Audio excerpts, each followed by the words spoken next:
大家好，欢迎收看最新一期诸葛小撤，我是大家的好朋友小撤。东亚出现了新情况，又一架中国派出的大型飞机飞越了东海，但这架中国飞机刚飞越岛链，日本就派出大批 F-15战机起飞，火速抵达这架中国飞机附近试图拦截，显得很是恐慌。因为这架中国飞机是一架图154MD 电子侦察机，拥有非常强大的电子侦察能力，可以在数百公里距离外截获敌方的通讯信号。而此前全世界仅只有俄罗斯空军能够做到这种能力，这才是日本真正的对手。难怪日本会这么紧张。图154这款飞机原本是中国从苏联手中引进的一款中大型客机，主要用于民航服务。如今这款客机早已经从中国民航退役，由安全性与舒适性更佳的西方客机来代替图154客机。而退役的这些客机实际上对中国仍有利用价值，所以一些退役的图154也被中国空军接收，并且接受改装成为了电子侦察机，至今仍在空军服役。作为一款电子侦察机，图154MD 侦察能力十分强大。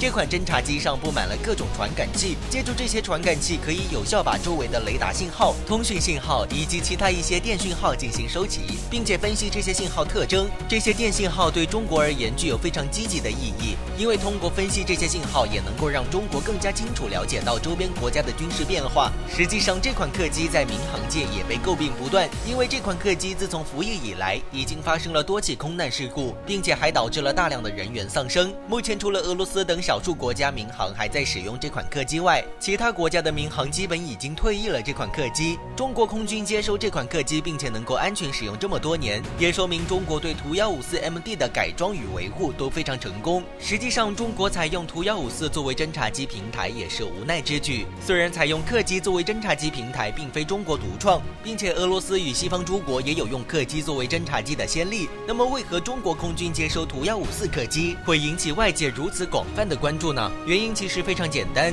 因为中国当初实在是没有大型飞机平台能够使用。虽然中国能够从西方国家手中引进先进客机，但这些客机都被严令禁止用于军事目的，所以只能选择苏联时期的图154来解决平台问题。如今中国已经摆脱了曾经缺乏客机平台的日子，因为目前中国新型电子侦察机、电子战飞机层出不穷，不但有了空警200、空警500预警机，更是已经发展出了高新系列新型侦察机，而这些都得益于中国飞机平台的发展。更为关键的是，如今中国 C919 大型客机也已逐渐走向成熟，一旦这款大型客机完成，中国也能够彻底摆脱对国外平台的依赖。好了，今天的节目就到这里了。喜欢视频或者想看更多军情动态的朋友们，可以关注一下我的微信公众号诸葛小撤，一起来探讨国内外最新军情动态。拜拜。